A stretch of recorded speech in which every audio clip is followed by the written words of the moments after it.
everyone. Welcome back to Week 6 of the North American LCS Summer Split. Joining me now at the Telestrator to help sort through your Twitter responses is Joshua Jahat-Leisman. Yeah, and it's been a crazy day. I'm glad I'm at the Telestrator now, though. Yeah, it's been a whole bunch of fun. So earlier today in the broadcast, we asked, how do you show support for your favorite North American LCS team? It was tough to narrow it down, but here are a few of our favorites. Up first is a fan who wears his TSM pride on his sleeve. Yeah, that's not going away anytime soon. Definitely dedicated TSM fan for life. And hopefully they stay in the LCS. Yeah, a little bit harder to explain otherwise. So, hey, they're top 2 guaranteed at the end of the day. So far, they're going well. Yeah, the next one comes from @OMG. It's Corey, also a TSM supporter right here, from Philadelphia. Yeah, well, it's okay. The original TSM house was in New York, so Bay Life can be East Coast or West Coast. I think it fits out. It's not cheap getting those license plates. Well, actually, it's from California. The plate, though, it's all kind of. Oh weird. Yeah. I like how we missed the giant cursive red California at the start, but it's okay. We've got it figured out. Next up, Bianca Bernal proves that team spirit and fashion can go hand in hand.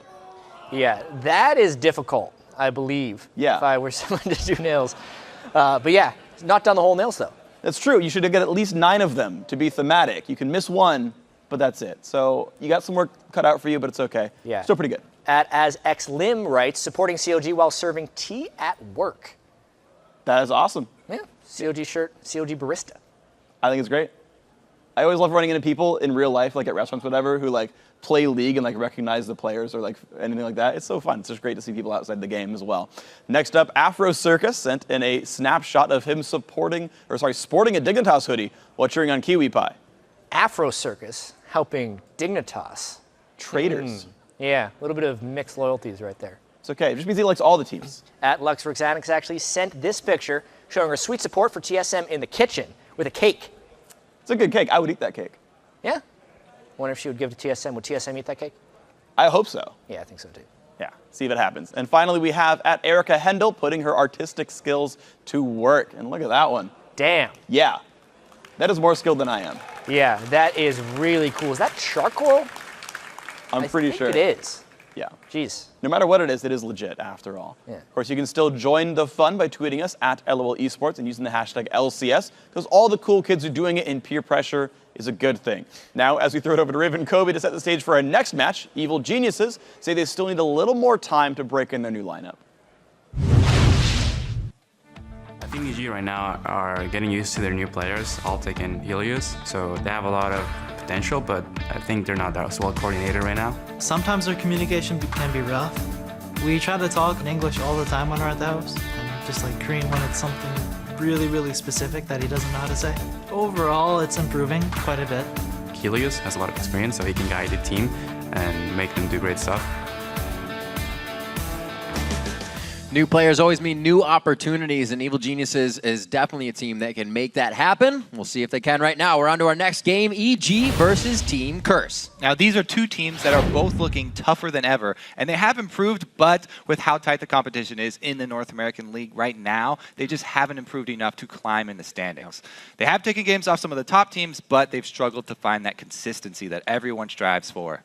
And for Curse, they've finally separated themselves from the Evil Geniuses and will be looking to build on that lead in the standings. Yeah, Quas specifically came up big in their upset win over CLG last week. He's always had this interesting champion pool for the top lane, and with the new patch, there will be an increased emphasis on counter-picking as we may get more traditional 1-versus-1 matchups. Yeah. So fans may finally get to see Quas shine on some of those new champions, although I did ask him before the games today, and he said I would be disappointed. So that's well, maybe he'll disappoint you on that and actually it's a trick. Get the pick. The mind game. As for the Evil Geniuses, they've shown improvement, but continue to be a work in progress, you could say. Yeah, Evil Geniuses have been trying to reinvent themselves pretty much all split long. With this 410 patch shaking up the entire league, this is definitely a big opportunity for them. And one of the things that we've already seen Evil Geniuses doing, even before this 4.10 patch, is putting that extra emphasis on the early dragons. They've stopped some of the early dragons. That's a great strategy, especially now that the value of the dragon has gone up with the new patch. However, you actually have to execute it properly. We've seen a lot of teams now expecting this strategy and countering it. So the people who go try and stop it just end up dying, and it snowballs against them. You have to counter the counter of the counter. As soon as somebody comes out with the next move, Just then gotta there's believe. always a one-up. All right, let's get it right into this one and see who can get that first one up. On the blue side, it's Evil Geniuses. In the top lane is Inox, Helios in the jungle, Pole Belter in mid lane, Alltech to carry, and Crepo on support. And on the red side, it is Curse. Up top is Quas in the jungle. I will dominate. Mid Voyboy, AD carry Cop, and supporting X Special. Both of these teams coming in, one 3-9, Evil Geniuses, 4-8, Curse. Both teams have had the ability to kind of take down top teams, but both are also faltering against the lower teams. It's a weird situation that they have. And then we see teams like Complexity beating Cloud9. Topsy-turvy NA system. Complexity really impressed me that last game. The strategy that they put into this first game, coming back off of this 4.10, all the changes, it seems to me like they have pretty much hit this patch just running. They have impressed me the most out of all the teams, and as far as adapting goes. And who knows, this might actually be kind of that level up that EG needs. Maybe we haven't seen all of Helios' champion pool. He's only been in a few games for Evil Geniuses, and considering he's still a tryout for them. So we'll see what he can bring out to solidify that. Yeah, and everyone keeps talking about how much of a veteran Helios is. However, that communication is definitely an issue. Being able to communicate those ideas clearly and quickly inside the game sometimes can be a problem. But the whole team knows that, and they've been working on their shot calling a lot together ever since they got him into the house. Pretty much, it's just getting better and better every single week. And this was a pretty quick matchup last time we had it. It was a 28-minute match, Curse win. They were able to come out strong. At first inhibitor at 26 minutes, so you can kind of tell that after the inhibitor, they had full control. 2 minutes later was the win. We'll see if EG can stop that this time. We'll see if they put up a little bit more defense. Picks and bans has been quite a variety starting out here in Week 6 on 4.10, so let's see what EG and Curse have done for homework. Yeah, some of the biggest changes have been more utility and range-oriented top laners, whereas bottom lane supports have gone really heavily towards the sustained supports like Nami and Sona. So a lot of emphasis has been put there as well. Some cases, this has actually let through the top two junglers, Lee and Elise, which were pretty much completely banned out previous to this. But this time around, he does get one anyway. It's Cop and Alltech on your screen. Now the supports that will be right behind them offering just that, a little bit of safety. We've seen some great support picks today. Sona even getting into the mix. Seen that over a bit in Korea as well. As we finalize out the bans, Kassadin does find himself a blue side ban. What are they kind of forcing to get out of here on the side of Curse? Yeah, interesting to see blue side Kassadin ban always. However, Kale being up right now, there's a couple of different options here for Curse. They're trying to decide which of these very strong champions they don't want to give up. They could leave up everything, go with a throwaway ban. But if you do that, Kale is pretty much right now considered basically the top pick. If you have any single one pick, yeah, there you go, the top pick for that lane. If you have any single one pick, pretty much teams are always first picking this Kale. However, that leaves up so many more options. There's Lucian for the bottom lane. There's TF for the mid lane. Lucian didn't even get picked last game. Crazy. Elise for the jungle, with Lee Sin being banned out. That's definitely a very high priority. And Curse have also banned out the Nunu for Helios. So we will get to see a little bit more of that champion pool. How deep does it go for Helios? That's interesting. Curse puts a lot on that. And Nunu does provide that map pressure. Curse knows it, and they feel that Helios can apply that pressure accordingly. That is a ban Nunu. For the last one, Kale goes over. Considering the power of those two, we know where Curse's mindset is. And they want to be able to control the game. They think the lanes will be all right. Really? Free. Well, it's interesting that Curse go with this strategy of leaving Kale open, which is a very obvious first pick for EG, but then they wait a little while for their second picks there. Just kidding, we're back. Darkness. Gonna be losing LP if we leave champion select now. Can't do that. Yeah. So we'll see. Now Tristana and Elise locked in. We got a hover on Evelyn for Helios at the moment. He's just hanging out while we wait to get you back into the champion select screen. We're still gonna paint it for you. A beautiful picture here, some lovely little clouds. Beautiful mountains. There's a few technical issues. And they are still going through Eve it, lock-in. Eve has made her way down the stream here into the picture. There she is. So the thing about Evelyn now, a lot of people used to build Randuins on her because as their first defensive item, just because it's an all-around amazing item. However, with the recent nerfs to her, I really favor just getting a little bit of health and then turning into a Frozen Heart rather than completing to a Randuin's. Don't be a bonehead. That's not going to happen, don't worry. Anyways, Frozen Heart now is definitely one of my favorite items on champions that can benefit from it, like Evelyn, because she thrives when she gets cooldown reduction. And the Frozen Heart attack speed reduction was not touched. It was just the Randuin. So we'll see if Helios goes that route. Braum is picked up by X Special, so they're going to go for the heavy-duty support. Obviously, there are bans on the screen. They're just not shown to you at the moment. Let's see, it's going to be that Rise lock-in. Coming back on the 4.10. Alltech picks up the Jinx as well.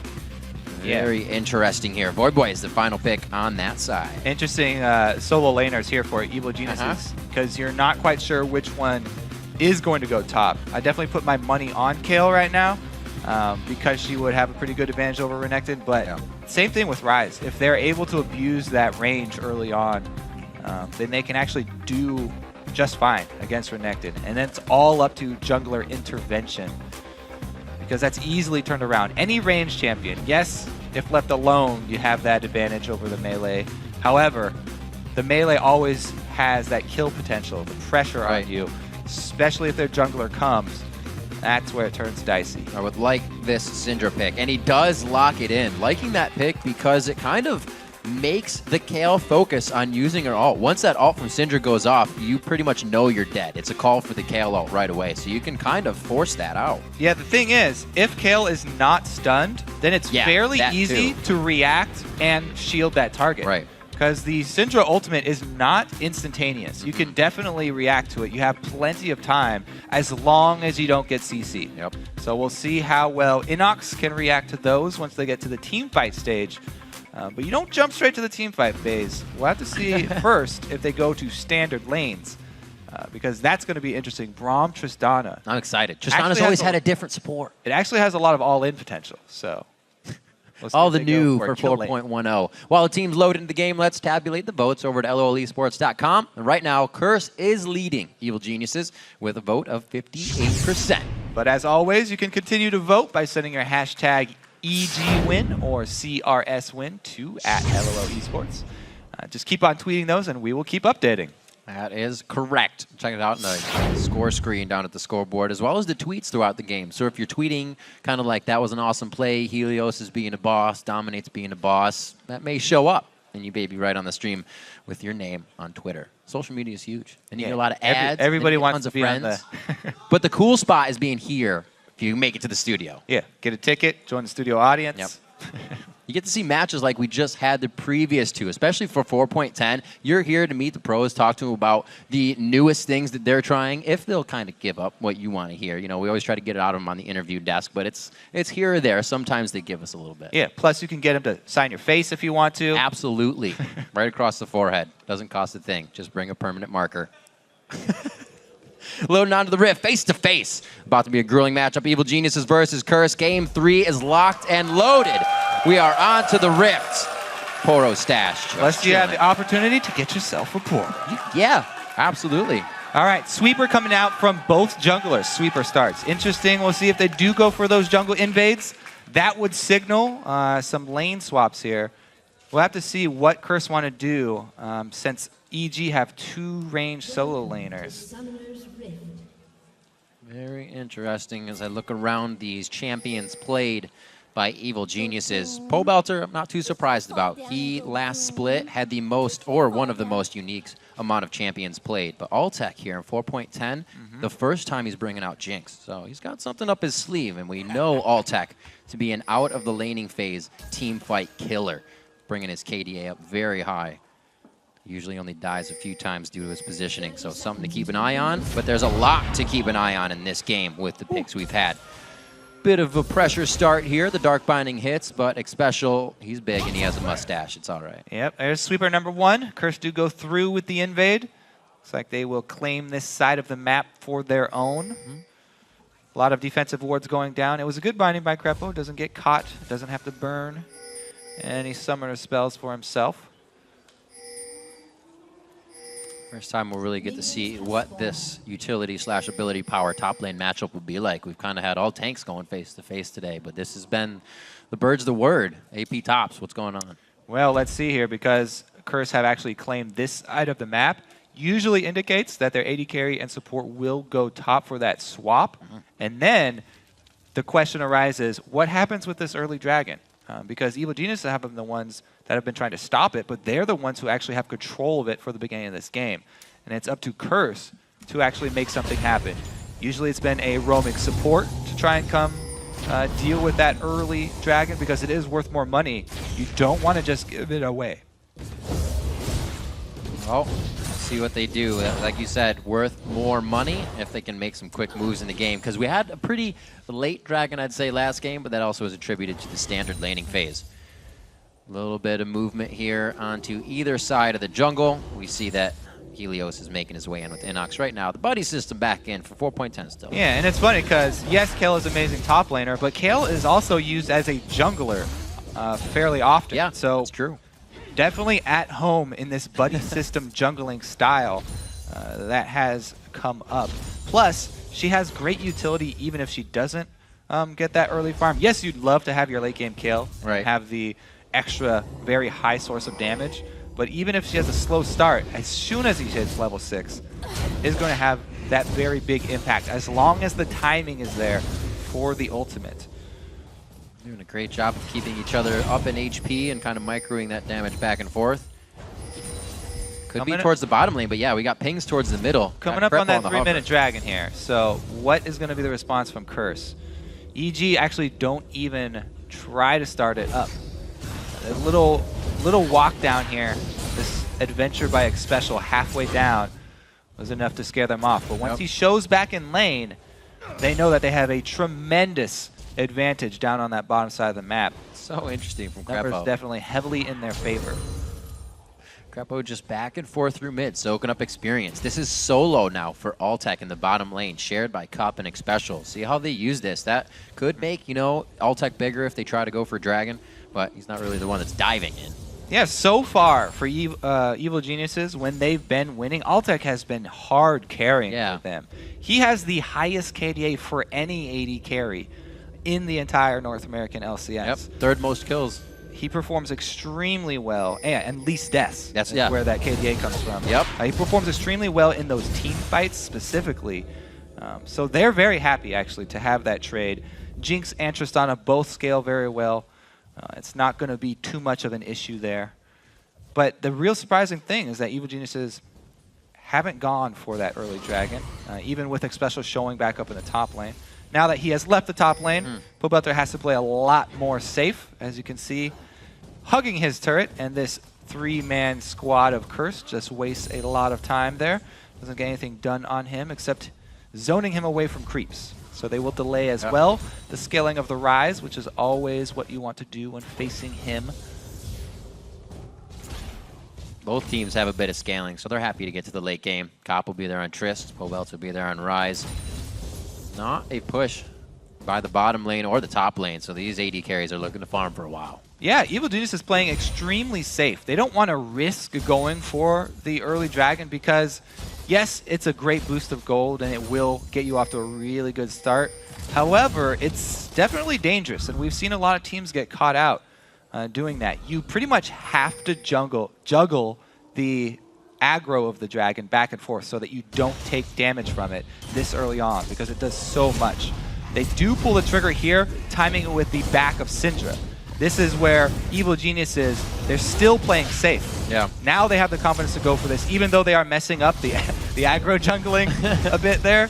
They time it with the back of the mid laner so that they're 100% sure that it's a safe move. Well, they're remembering last time when Patience pays off for them. Came in and started getting kills. Xpecial, he gets hit by the binding. That's a very dark follow-up there. There's no vision on that other side. Right now they're getting that vision, and it looks like they can keep going by their rights. They start to back out. A little false sense of security here as Voidboy. Very nice damage across Krepo and Helios for just the scout of the week.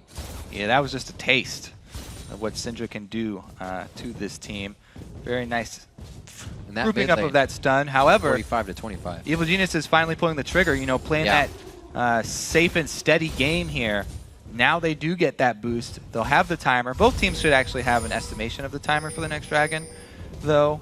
And we'll see if Curse can actually get in position quicker for the next one. And who can make himself more useful out of that top lane? 14 and 6 CS right now. It's going to be rough. It's what we usually see. But how are they going to work it in 4.10, especially for Quas on Renekton? It's different for Renekton. Yeah, Renekton, he doesn't have an ultimate that's pretty much all utility. However, he has an ultimate that provides a lot of combat effectiveness. Whole bunch of HP, even though it was nerfed early on, the early ranks of it not providing as much as before, it's still definitely beneficial for that team, whereas Evil Genius is going to have to rely on blocking damage rather than soaking it up. Let's see what Dominate can get out of aggression here. Something we've seen, not a lack of, but definitely less from Helios. The standard lanes have kind of put him in the buddy system, but usually Helios has been in the face of somebody already, making something happen. Yes, especially on the games where he is Lee or Elise. Right. He has not hesitated to go fight the other jungler over and over again. Evelynn is actually a very good champion for doing that as well, because she can get the initiative when fighting in the jungle. She has the advantage over pretty much every jungler if you find your opponent fighting a camp, because they're using their spells on the camp, and that means less damage that will be available to them when they fight you. Let's see how this circle around mid goes, though. 4 versus 4. AD carry is still farming Sard lanes. You see what kind of pressure Voidboy and the rest of the composition provide there. Just scatter the weak, puts Rise, or rather Pobelter, back on his heels, and they can't even get close to dominate Cocoon, and the rest of the team's ready. Here's Helios with that aggression, finally. Yeah, so this is actually the opportunity for Curse to get 3 buffs second time around. Quick smite there, is able to snag it. Helios does not let get his smite off in time. So EG still trying to make moves. Top turret could go down quite soon, and that would mean Cop is on the move. Yeah, good teleport in here for Inox, trying to collect some extra experience. It is that time for him. Quas did the same thing, though. All he had to do was walk down to the bottom. Ooh. Prediction binding there. It wasn't as bad as it looked. He predicted a dodge from Voidboy. Just a little bit too far wide there from Crepo. Pobelter feeling a bit of the pain with a Negatron Cloak. First buy in mid, 30 CS down there. And that's where you can see Crepo's been helping, or trying to help. Helios has been kind of in the buddy system and hasn't been able to help. And Voidboy, he's having real fun in mid now. Yeah, the story here for Curse is going to be... Quas, or Inox actually takes a good chunk from Cop, who is a higher level. So even though it's technically what would be a solo laner that versus could have been an great. AD carry, Cop definitely has a huge advantage here. If they can get those concussive blows to lock on, Inox was not 6 yet. Right, so this is why I was saying this is potentially a kill lane, Tristana plus Braum. Tristana can be an all-in AD carry, as we've seen from Complexity, Robert. not hesitating to rocket jump into the fray. When you have this type of level advantage as well, should give him the confidence to do that. However, we always talk about how Cop is not the AD carry that's aggressive and will make those solo moves. Right. He's much how Reckless used to play, where Reckless, he said he would wait for his opponent to make a mistake and then capitalize on it. That's the same mentality that Cop has always had. However, Reckless is trying to change that strategy, and Cop as well, at times, has tried to change it and be more of an offensive AD carry. You got to have that switch. You got to be versatile. Turn it on, turn it off. I mean, I think Cop out of most AD carries. Oh dear, that turret goes down a little faster than I think Quas thought. He uses one slice without the dice, and he's in safety. So both AD carries, though, since they've been hard farming this entire time, have not gone back to purchase. They still do very low damage. So even though Quas does get caught in the combo, there's no items there to back up the catch, and he is able to escape safely. Since they also both got very easy laning phase, both of these AD carries will most definitely be going for the Infinity Edge late game build, trying to combo their early Infinity Edge with some crit. Oh, Tristana actually fills a whole Blade of the Ruined King with his first purchase back. Yep. So maybe he will, changing up his style, because this is definitely has a lot more opportunity for Cop to make plays. Blade of the Ruined King is not the passive build. That would be the Infinity Edge rush, have a passive in the early game. Cop now definitely has the opportunity for those all-ins, especially since Jink has not actually been able to complete the Infinity Edge. Scrying Orb as well from Altec, quite early on this one. He gets himself that vision out, looking to hit some rockets possibly in the end, or some good zaps if the vision wears off. Cobelter clears out mid, 7 seconds on the Dragon, and that is already foreshadowed by Curse. Let's see if this build difference does really come to be a factor here. I guess it won't, because EG with their jungler top are conceding this Dragon. Yep. So they probably won't even fight this. They know that their AD carry is going to be weaker since top's got his Blade of the Ruined King. So they just send Helios top to try and trade Dragon for farm against Quas. The turret very, very high HP though, so it will take a very long time for them to actually equalize the objectives. Whereas Cursed wasting no time. They've been in really good position every time they're moving down a lane. We saw them take mid and then take top right after. Just a few minutes later, they're putting damage on the second tier turret in the mid lane. They got 4 there to do it. Now drawing all that pressure back, they're getting collapsed on. I don't think Helios can do much with that, though. Circling around behind is very dangerous at this point. Now, the difference between these squads right now is that Evil Genius have a lot less crowd control. Curse are bringing so many different options here to stun up the members of Evil Geniuses that are, taking time to build their damage. Helios barely gets his blue. Fighting that out. But yeah, especially Pobelter, if he gets caught out early since he was denied a lot of farm, right now he's in a very, very squishy state if he gets stunned up by really any of these options here. And his backs really haven't not been the greatest, but he's unfortunately not had a ton of money. Always piecing things together. It's helping, but I know he'd love to finish one of those up. Item threshold of Athene's already reached out by Voidboy. Yeah, still going with that item because they're against not only a double AP comp here with the Kale plus Rise, but also a hybrid jungler, a lot of ability power damage coming from Evelyn. So if Curse are able to focus Altec, and if they ever get one of these Syndra stuns or cocoons onto Altec and they take out that physical damage source, they could easily just all itemize magic resistance, as we're seeing here. Very early magic resistance from Curse, and just focus their damage onto Altec, who's this very low mobility AD carry unless she gets a kill. If they take out that threat, then it's a very, very efficient build path that they're taking here. Quite a slow game around the map, definitely playing in Curse's favor. Just 50 CS to the top laners at 15 minutes. Dominate, giving a little hell over to Helios with the smite out on the Wraith camp. And their item thresholds, head and shoulders above right now, if they can get a good fight for themselves. We'll see if they can get into that. Curse is moving down to the bottom lane. We still got quite a bit of time on Dragon, so this is for a bit of a push. Yeah, so even though Jinx has finished the Infinity Edge now, really it doesn't start to become a big issue until he can combo that with another item. Infinity Edge really just ups the scaling, ups the value of buying crit on your AD carry. So the next item for Altec will be extremely valuable. Right now, he can't afford to fight people. Scrying Orb used out there just above them to make sure they are quite safe. And it looks like they don't have anybody coming in. So now EG is trying to repair this pressure, adapt to it. A third outer turret taken down by Curse as they build that gold lead. It's not too much just yet. Definitely something, or I should say nothing, a Dragon can't put back in order for EG. Yeah, we'll see how well EG can hold on, because they would like to have their solo laners scale up here. Rise and Kale can become beastly, but they're not given any time here. Curse is doing a great job keeping up the pressure. This is a very strong rotation, an actual rotation from bottom up to mid here. They get another turret. Very good play here so far from Curse. See if they can actually keep up this pressure, though. Yep. Sometimes something they get themselves into trouble with, but that's when they're trying to pressure from behind. Here it should be smooth sailing. They got the wards out. Got wards also in the inventory, a few pinks, a lot of greens, and they are looking to get more map control. Right now, it's actually pretty lit up for them to start. They just don't even have any reason to get into the side of EG's jungle. 2 minutes on Dragon. They already got that pinked out. It looks like EG's just pushing out their lanes to prep as well. And Curse are doing a good job too. I like how they're building a lot of cooldown reduction on their crowd control members. Both Special and Dominate, even Voyboy with his Athenes.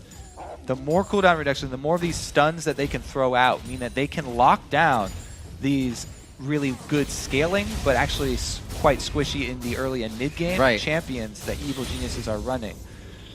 If you get, like you said, if Jinx doesn't get a kill, Rise, Jinx, and Crepo on Morgana are quite immobile, so stick after stick, it's going to be very hard to get away from. Yeah, we'll see how on point Crepo can be with his Black Shield. Yeah. Because those will be crucial. It's always a fun little mid-game. These CC teams have become even stronger in 410 with the increased cost of Mikhail's Crucible. Yeah. A lot of the supports taking way longer to get that Mikhail's Crucible nowadays, so much harder to get people out of picks.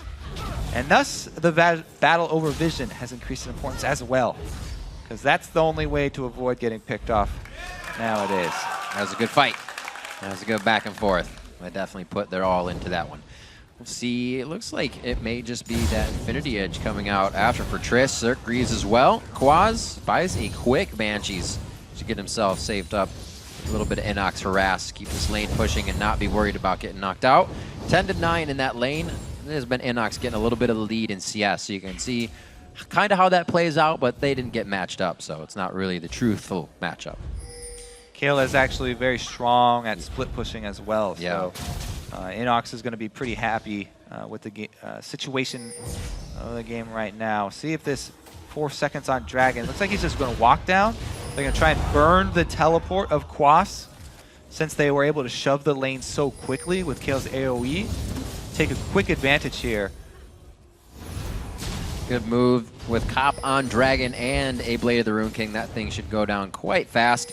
Actually not even able to get to it. Helios finds Cop. There's the Blade. That's the kiting that he needs. A few more shots. That's the Mikhails. But now do they have enough to turn the fight? Not with Helios that low, apparently. Belter's going to get up. The jump in. The first blood going over to Cop. Turning Trist into that carry earlier than usual. Inox is going to be the next one. His Kale's ultimate of intervention is already down. And Crepo just tries to get a few more bits of damage in as EG heads for base. Yeah, great catch by Curse there. Belter did not get to use a single spell before he went down here.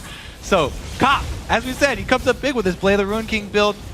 Very, very effective early on versus Helios there. 1 versus 1 with jungler. Yeah, Helios opens up on Quas here, or on Cop, but then he takes a lot of damage in return.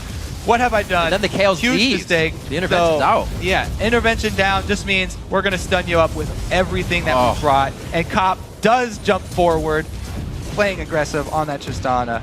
Special, yeah, he misses one there. Wow, cameraman slowed it down just so he could see. Those blades of grass are really big. Sometimes you just can't see coming out of the brush. 20 minutes on the clock. Looks like the blue buff easily transferred over to Voyboy. These guys having a great time right now in this game. Curse up by 4,000 gold in this matchup now. 4.10 has not been nice to teams that are down in gold. Not at all. Once you have that lead, teams have been able to carry it quite good. And we've seen how effective their chain CC has been. Oh, man. The concussive blows was kind of just the cherry on the cake there. I was like, why isn't Rise moving? Never. Cocoon after, Scout of the Week. Like you said, Kobe, it's coming in great. Yeah, a lot of people kind of get carried away with scaling, this scaling that gets thrown around a lot. And a lot of times they just think about how damage scales and not necessarily utility scaling. Mm-hmm. We'll see here, though, because Curse are also going to bring the damage now. Gold advantage translates into extra items. Voyboy gets a needlessly large rod, almost able to complete his death cap here. So he's going to have enough... Whoa! Enough damage, but not enough defense. That was a hit up on both sides. We see Crepo went down a little bit ago. Looks like a Room Prison into Altec's attacks was able to take down Voyboy. They're slowly moving themselves. So, Crepo goes down for that kill, by the way. Right, yeah, he did get it, yeah. I think it was a flash in for an... Oh, he so hit it right over the minion. Ult. Yeah, okay. So binding into flash ult sacrifices his life for the mid laner. And you can see that reaction ult from Voyboy. If you're going to take me down, I'm taking you with me. It's a big Altec right now. 203 with an assist on top of that. Tristana already getting more of that crit and attack speed, so that's only going to hurt. Doesn't even really need any armor pen just yet either, because nobody has armor on the side of Curse. Ooh, see if this bush gank works out, though. I don't know if all this success has gone to Kop's head. How far will he push? Well, saying if you can get a good zap on, let's start Not off a too nice hit. And see the movement of Kop as well. He just wants Wraith. He's not going to come back for any silly 1v1s. The gold gap closing just slightly. Just slightly. Yeah, and if Evil Geniuses can hold on, they still do have all these champions that are going to be great later. And tough, but they I mean, we've already got Infinite Edge. He's starting to build those second items. He's piling on a lot of crit now to back it up. Plus, Ryze has completed both of his scaling mana items, so those are slowly ticking up. Evil Geniuses, the curve on their power graph right now increased very quickly. Pings out, trying to get control over Dragon. We'll see what Pole Belter can do with his team coming in here. We saw the intervention used out last fight on Helios. Immediately, his aggression brought him to Kop. So we'll see if the chaos can be kind of toned down by Evil Geniuses if they get pushed into a next Dragon fight. Right now, both teams just soaking up experience, getting ready for that next fight. Not much to push, Kobe. The lanes are all evened out. Pretty good ward coverage as well here for Curse deep in this blue side jungle. We'll see if they want to continue to control the respawn of these blues. Definitely want to keep that away from any double AP team. Also, side benefit of controlling the Baron area. Great for baits. Yeah. Doing a great job of trying to dictate something in their favor. Really cause EG to be the one to dance around. Good positioning for Curse. Not a whole heck of a lot of damage. The Blade of the Rune King would help if they went onto Baron, but a little too risky. So they stay off. Helios just on the outside, scaring off Kop. A little bit of a stalemate. Nobody wants to make a move. Usually, as I just said, Curse, when they're kind of ahead, will push themselves into something that seems a little dangerous. Okay, never mind. Baron Pit is a little dangerous. It's a little dangerous. Dare Curse to go for this, though. They send down Kale bottom. Baron's this only puts the crunch on Curse. 75%. It makes Curse have to make a decision right now. They commit to Baron, but it deals so much damage. Out of the fog of war, you see how much damage Dominate took. They weren't really giving the damage back and forth. Altec's on the outside. A flash from Quas tries to shut him down, but he flashes and nobody else can get that kind of gap close. It's Altec on the backside. What does Altec do in fights? He crushes with the rest of the team. He hits the stab. He flashes in for the double kill. Altec going crazy this fight. A triple kill? Yeah, it's going to Pole Belter though because he's a good guy. What a move from Evil Geniuses. Inox teleports in with his intervention on him. We always talk about the timing for this Kale ult. He's right in the middle of this Curse team, but they all have to run away because he's invulnerable. What a move from Evil Geniuses, forcing Curse to commit to something by sending Inox bottom. They're rewarded with Baron on top of it. Beautiful play. Wow, 24-minute bring it Baron. Here comes Inox right in the middle of the whole team, but he's invincible. Kop is shooting at him, 0 damage done. Quas actually had to soak up the damage, and he goes down fast. Zap into flash here from Altec. Tip of the cork. Nabs dominate, and they're easily able to chase him down. The speed of both Ryze and Jinx.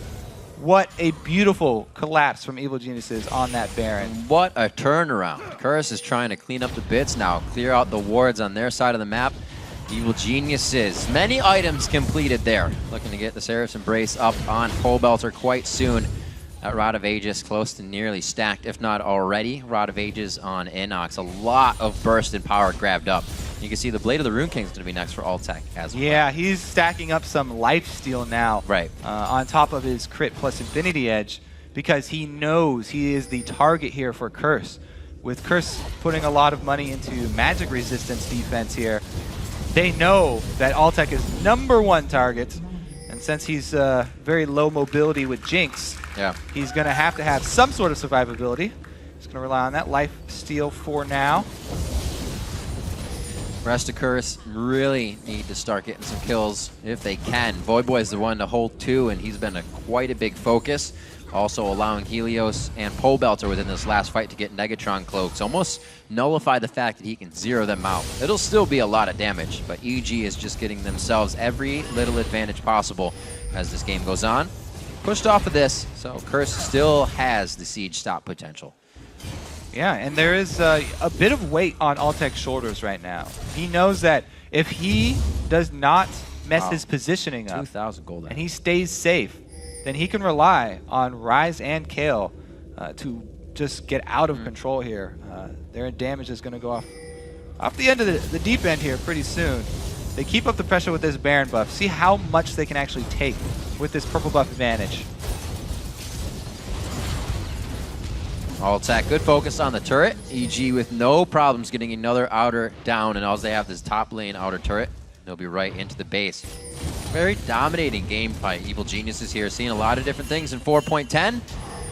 Seems like it's suiting them quite well. Yeah, it is. I mean, double shields on top of Jinx late game. Sounds like a good idea. It's up to Crepo and Inox, though. Keep him safe. And All-Tech really coming through with consistency. The fight phase breaks out once again. He picks himself up some even flashy kills. They're never just kills. And he's doing it for his first time on Jinx, and it just looks like he feels so comfortable. I mean, yeah, it's definitely no surprise that Evil Geniuses have this much faith in All-Tech. Yeah, after how he's been performing. I mean, when he doesn't get the top KDA for AD carries and second overall by, you know, any person in the league, by the way, for North America, by playing risky. So definitely well-deserved position for him. He's got the CS to prove it too. About 50 up in that range, 2-0-3. And the team even feels comfortable moving up without him, knowing where the wards are, knowing where they can clear. Really, they don't have to worry about anything. Curse doesn't have the wards to attack at this point. Yeah, that's pretty much the main thing EG are looking out for, a curse pick. Yeah. Because any curse pick can easily result in a kill. They've got plenty of damage themselves. So they can definitely catch someone if they get out of position. Tristana as well, nothing to scoff at late game here. Range increase Apparently is going not. to be really, really big for them late game. She's been picked quite a lot. Slow moving is EG. Gonna go ahead and back. Locket of the Iron Solari could be finished up on 2 members here for even more shields. Or the 2 shields as well. Saris and Brace will then be on Pole Belter. He'll have his own, and these guys can really start to work some dangerous situations. Some they've already been putting themselves in with the Baron attempt at 24 minutes. But it's all working out for him so far. Good wards, forward wards as well. And Curse caught. Going back now. He does have a few items, not really game-changing items, though. It's going to be tough for Curse in these fights. Yeah, he's probably looking to get some extra crit before their next fight. He does get a Negatron cloak for himself because of all the magic damage. And then we see the power spike.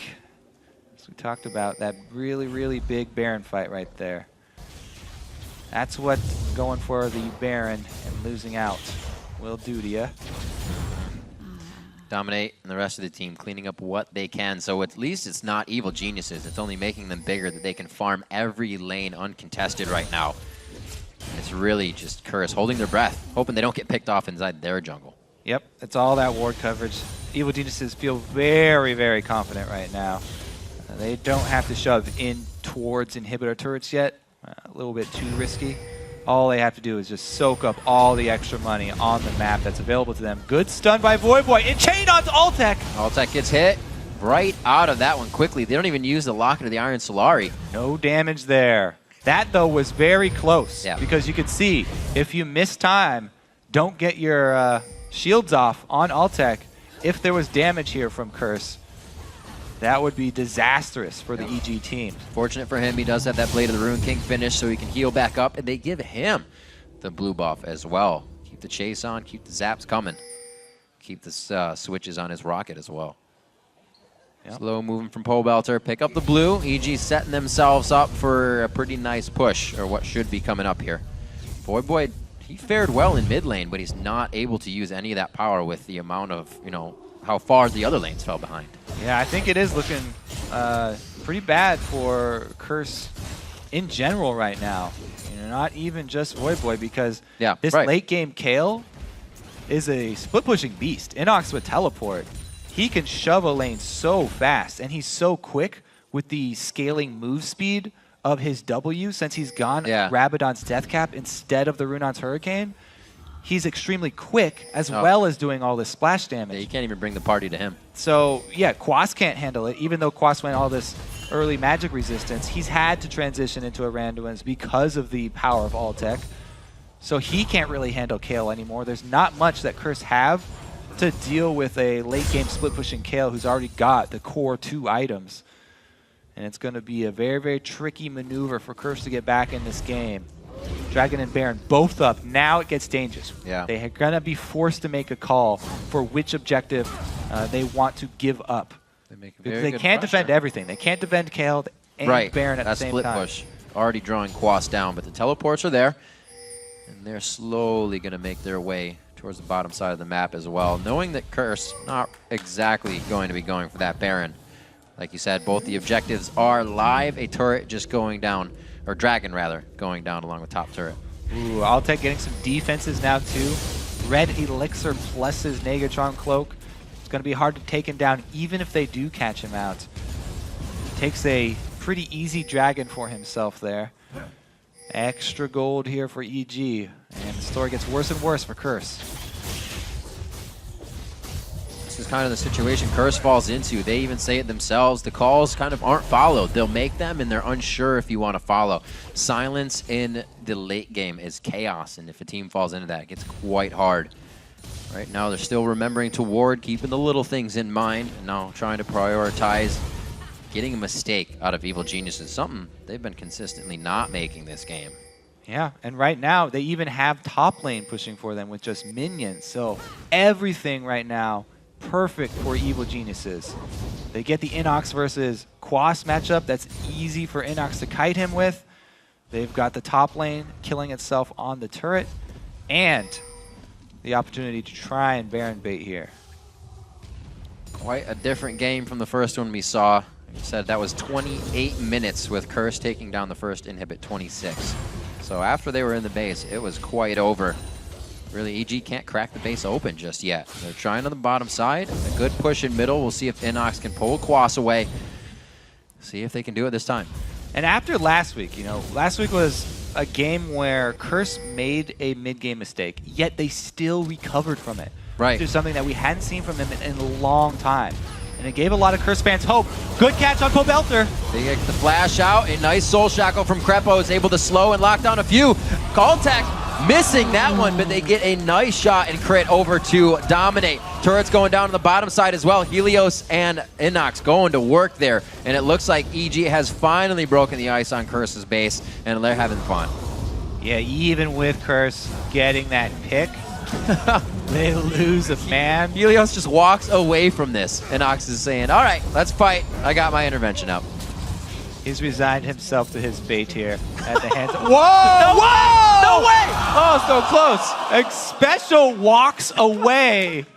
Quas has yet to finish off Gale and almost lets him down. Okay, though.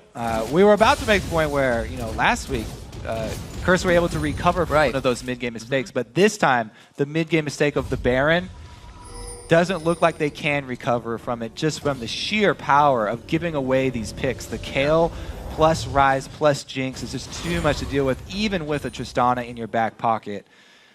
Right, and that's been plateaued. The Negatron had to come in. It's not continuous damage coming from Tristana, and with her kind of coming out of her power curve right now, that's when you would expect the damage to be, not defense. Very desperate Baron here for Curse, but they're taking it down quickly. And EG do not have Altec. Altec, the key member, going to be very far away. We'll see if they can actually do it. Very big plays. Baron's down to about 4K health, 4,000 immediately right now. Still looking to fight this one. That's a pretty healthy Baron considering 4,000. No smites are going to go down. Dominate straight up into repel. The entire team of Curse is now backing off. They did follow this call, but it seems like EG already had it in mind. Yeah, Baron number 2 start for Curse. Baron number 2 not killed for... Oh, wow! What a great combination. Awesomely played. Whoa. Great bot lane accuracy alley-oop there. Crepo and Altec both dead on with the skill shots. That is pretty much the nail in the coffin here for Curse. That for EG, that bottom lane, I think, has exploded as a new bottom lane more than any I've really ever seen. They have some great results when they are on fire. Yeah, they really do, showing up extremely big this time around. There's the first inhibitor. Like we said, when the first inhibitor goes down, the game goes quickly after. It's only 10 seconds on Dominate. They got spawns coming off the Baron, but they still have the Baron, so they'll be right back. Yeah, and 2 inhibitors down means that you get 2 lanes of super minions buffing each other up. Pretty much Evil Geniuses just have to walk in there. Yeah, the waiting game. And throw a parade with super minions while they take down next. Rain on Curse's parade. Like Cop said, somebody always has a lead. It's usually your opponent. Ouch. Key, see if they can change that around. It looks grim right now for Curse, but anything can happen. 11,000 gold lead is really what EG is just going to flatten Curse with as they make their way into the next base. 2K, 404 on Altec, consistently bringing through the cash out of the laning phase and into the fighting phase. Looks like it might be a Mercurial Scimitar for him as well. Yeah, because of the Mikhail's changes, a lot of people have been going to get that, but you know, now he's got Mikhail's, plus he's got a Quicksilver Sash. Plenty of options for Altec now. There's not really much hope for Curse bringing him down in the back lane. Man, look at this Kayle though. Talking about making it hard for them to bring down Altec. Right. A lot of Kales have pretty much just given up that Runon's build. It's not that popular anymore. Okay. Pretty much everybody's gone back to this ability power build and maybe picking up the Runons as either their 5th or 6th item, just for the end game splash. Right now, though, he has that point that's extremely scary with Kayle, where he has so much burst. Right. Blue Elixir on top just means somebody's going to get a hurting. Scrying Orb being used out. The damage coming through if EG is to get into range. Looking at the mid lane, you know, we talked about a little earlier that Curse kind of excels one at a time, never in the same game. Voyboy, 332 to 250 with kills in the mid lane. He had a good time there, but like we said, couldn't revolve around the rest of the team. Not doing so well in the lanes. Right now they're trying to pick up the slack, stop the inhibitors from going down, but it is a stranglehold from Evil Geniuses right now. Taking control, 38 minutes. They're trying to dictate this last inhibitor turret. Yeah, Curse missing their mid-game opportunity. Now it's going to be a very difficult road. Slow hits. They're Back to the other side They'll of get the it. map. Here's these minions we were talking about, Kobe. It's going to be so hard to defend everything at once. Curse looks to turn the base into shambles, or keep their base from being turned into shambles. I should say, that's one shot. Carries the binding with him along, the room prison rather, and they continue into the fight. Nick Special, he is doing some good defense for his team, but goes down in the end. They're going to be cleaning this one up. Altec with a few more kills. A triple kill to end out the game at 7-0-4 on his first Jinx play in the North American LCS. The last shot, he gets double lift on the 5. Going for the penta. He gets the penta kill. First play on Jinx in the LCS. 13-6, 39 minutes. EG wipes out Curse. Altec with the pentakill ending.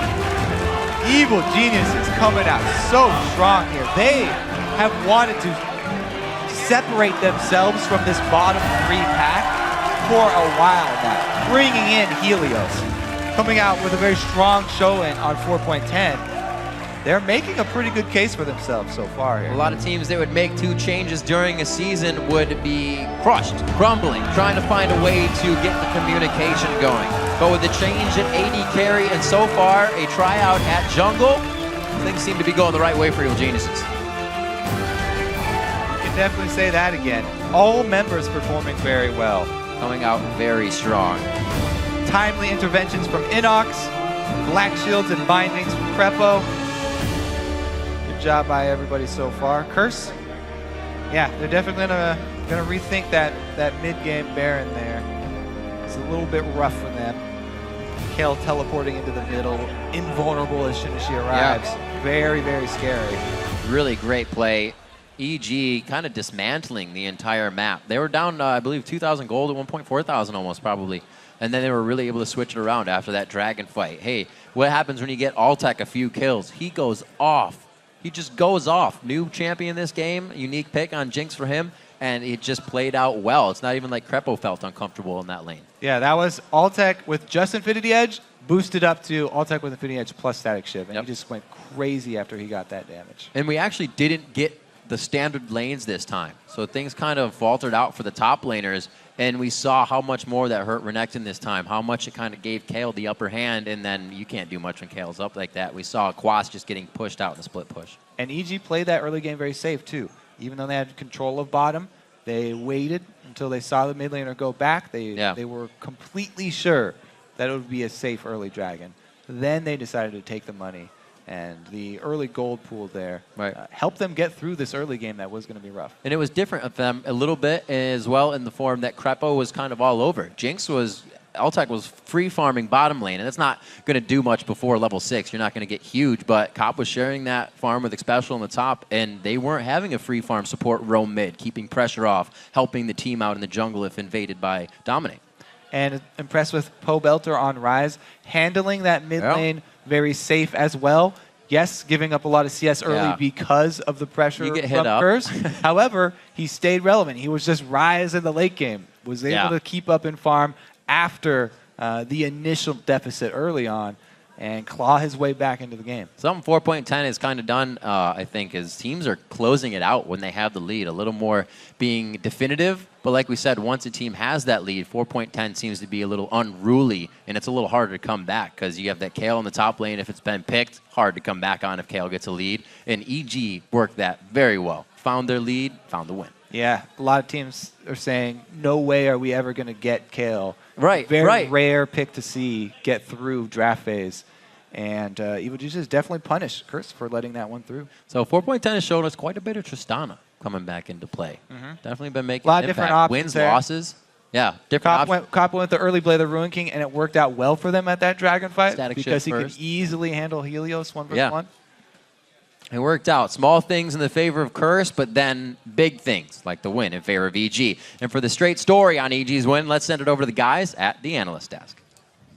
Thank you very much, Riv. What's up, guys? Joined by Pobelter and Crepo, now of Evil Geniuses. Guys, congrats on the win. I got to say, the game ended really interestingly. Pentakill on Fountain, a good way to close out a game. What do you guys think about that one? Johnny was actually so overwhelmed by it that normally he would be sitting here. We asked him, but he wasn't feeling too well. So I just decided to replace him for now. Well, we wanted him up here, but yes, he said he was feeling ill. I want to take a look at another pentakill, though, because it seemed a little... Let's look. And maybe have you guys walk us through how awesome this pentakill I didn't even notice the pentakill was going on. Yeah, he got a few crits on the Nexus or something. Let's take another look at this. Roll this one. All right, Pope, what's going on? All right, we just pushed the turret. I went for the flash route, but she got the jump off. Inox KLLs me right here, I think, when I start backing out. So that's a little bit of miscommunication. But right now, we're basically just so fed that we're just tearing through their entire team. And then the resets start to happen, and triple. And then I didn't even realize he was going for the penta. I was just tanking it out so he could get the kill for for those fantasy points. It was insane the amount of damage he did. I was at the Nexus Tower trying to finish the game. I'm like, guys, why are we diving? And then I see like a penta on my screen. I'm like, okay, fair enough. That works. And Pobelter, you're the great enabler right there, suiciding yourself to the Nexus. Yeah. For your friend. I think the real big takeaway is that Scumbag Crepo was trying to end the game and deny the pentakill from his AD carry, so I'm glad. Come far away. Yeah. Focusing on objectives. Objectives, that's good, that's good. And of course, you guys did a great job this game. In fact, you guys, the objectives were a really big part of this game, actually. You guys got first Dragon, if I recall properly. They lane swapped, actually, which we've not seen almost at all so far in the patch. Talk to me about that. I was trying to figure out why they would lane swap. I felt like their lanes would be fine against us, and scaling generally was in our favor. The fact that we had managed to pick up that early Drake was really good for us, because if you saw how the game evolved during the early mid game, we kind of fell behind. They had so much better early game champions than us, and we just kept losing objectives after objectives. But because we had that one Dragon, and then later a pick on Syndra, that's what kind of kept us in the game. And then, they overreached a little bit by doing Baron twice, and then, we came back. Yeah, the Barons were really interesting, actually. One of our other replays is that first Baron fight, if we can pull that up on the screen, because they kind of go for it, and they're in the fog of war. You guys have to kind of face check into them. But talk to me, Crep, if you want to do this one, your thought process on checking this Baron. Well, at this point, every time you want to face check, and then you want to get vision out, and every time, they started, so you have to fight. So right now, we know they're off it, so we are a little easier. We're just trying to kill the front line. At this point, Renekton dives in very far, but he only has magic resistance, so no armor. So he gets shredded by Altic, and at that point, team is going nuts. Altic gets excited. Everybody's jumping left and right, just trying to chase. And Yeah, he just shows up like this game. He just once he gets that initial reset, he's so comfortable on Jinx that he just keeps going and going, and he's winning all these fights. I don't know, you actually came by earlier today and talked to me for a second that 4.10 wasn't necessarily the best for you guys, but you've got one of the best AD carries in the league. Seems to be like that role's been buffed in this patch. Do you still think it's weak for you guys? Well, I think on any patch, Johnny will perform. I just don't like the way sustain is being shifted from AD carries onto supports, because like they like rushing these like iEdge, or they just don't want to do the Bork every game anymore, or the BT. And then you're stuck with playing champions like Nami more, or just like these save range supports. In 2 weeks, we'll be seeing Sona again. We saw our game previously, Yes, actually. and they won. Yeah, So therefore, they did Sona win. 100% win rate so far. I don't know, man. Nami lost today. That's You played Morgana. You didn't heal anybody. Well, I heal myself with my Yeah. passive. Come on. Okay, sorry. It's still a sustained support. Pobelter, you had the Rise pick. That's actually an old pick of Right. yours from mid lane. Why break it out now, especially against a laner as strong as Syndra? So we picked this line because it does pretty well against Yasuo. So that was what we were anticipating them to pick with the Tristana and Braum picks. We thought that they would go for a setup and then go with Gragas and Shyvana top. I think they actually did, and then just decided like right. Yeah, I think he saw the Rise and then said, no, I'm not going to go for it. Preemptive counter pick. But yeah, I realized that Rise is actually still pretty good in mid when Dade actually has been playing it over in OGN. So I said, hey, I'll check this out. And then Helios was able to get in contact with him and ask him some things. So that's been really helpful. Wow. And even though the lane was just like absolutely horrible, I was down like 4 DCS and there was nothing I could do. Later in the game, I just scaled back. Yeah, and you guys are this really fascinating team to me now because you have so many really young people on that team. Yourself, Altec, and then Crepo, who's still young but 24, and there's a big age difference, especially with Helios.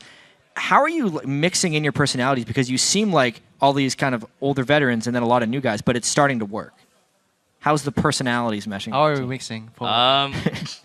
I don't know. I think we all have really similar personalities. We're easygoing in real life, but we're serious about the game. And so even though we're far apart in age, our personalities are pretty similar, so it doesn't pose much of an issue. I mean, and if there's any issues, like, we just bring them up. I mean, every team has their own problems at one point, and then you just try to bring them up and fix them. That's the good part about being a veteran. It's like you've had plenty of issues already, so you're used to fixing them and talking about them, and that's just what we try to do. So I guess you've played with 17-year-olds before anyway in the first place, so Yep. I guess it makes a bunch of sense. You guys are actually a team of players from 4 countries as well, which is pretty remarkable, and that all seems to work out. I don't have a question, I just wanted to point that out, really. But what I wanted to get back to, actually, was you talked about the fact that you got to listen from Dade, one of like, the best Rise in the world, about how to play mid lane. And I wanted to ask you, sort of, how many styles do you guys bring in? Because, of course, Helios been playing in Korea for like ever. Crepo, of course, you played for years in Europe as well. Where are all your influences coming from? I think we just try mainly to learn from other NA LCS teams and watch OGN from time to time because OGN is like the top competitive league in the world right now. And the NA LCS because we want to learn about our opponents, so it's mainly those two. Yeah, I don't think my knowledge or my history in Europe is as relevant, Lando. But yeah, like, I mean, I played there like a year ago. By now, the meta has changed so much and so far, and when I was playing there at the end, I wasn't performing too well towards the end of the season, so I don't think we should take from that period of time. Yeah. Let's just look at the Koreans.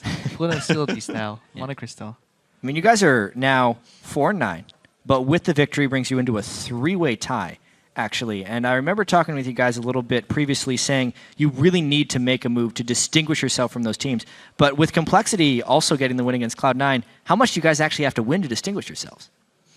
Well, if you look at long term, like short term, you want them to lose and you want to be above them and get that 6th place. But long term, if these bottom teams keep taking games off the big dogs, eventually maybe we'll come to like a 4-way tie for the bottom 4 places, and you can slowly move your way up. Just depends where your ambitions are. Like if you want to get that 6th place or maybe get somewhat lucky and end up 5th or even higher, I think you just have to take it one game at a time. Well, speaking of taking it one game at a time, you're 3 games behind Cloud9 right now. You play them tomorrow. Of course, they lost to Complexity today. What are you thinking about tomorrow's match? Go ahead. Pobelter. Okay. What do you? Yeah, Crepo talked enough. Yeah. We did really well against them last time. Yeah, and wait a second. Cloud9. You beat them. Yeah, we did win. Yeah. We did win. So Complexity was able to take them down today. I think that we'll be able to form another similar upset against them. And hopefully that will help close the gap and then start moving us up into that 6th place spot. And then from there, maybe we can look at going even further from there. Cool. Looks like you guys are doing pretty well. So then one final question then, as you're talking about trying to climb up the ranks, we had a sort of pregame sort of package from you guys talking about kind of your synergy coming together and whatnot. How long until you guys become this top-tier team where you can make the run at the playoffs? I don't think at this point we can really say, okay, in X number of months we're going to be the best. But I think it's one just, game at a time. Yeah, one game at a time. Okay. We still had plenty of issues this game even. Like there was this period where we were behind again, and we play a scaling comp, but I felt like we fell a little bit farther behind than we would like to, and we got lucky in the sense that we got a good pick, and then some Baron contests. But we could have technically lost this game, so we just need to fix that and then fix all the rest, and then hopefully learn from those Koreans. We're also going to have a closer look at Pobelter's potential. They are in the show tomorrow, so I'm looking forward to seeing that. That'll be good. Tune in tomorrow, guys. But of course, keep tuning in today because we've got to take one final break before we kick off our last battle of the day for first place between Dignitas and LMQ. Don't go anywhere.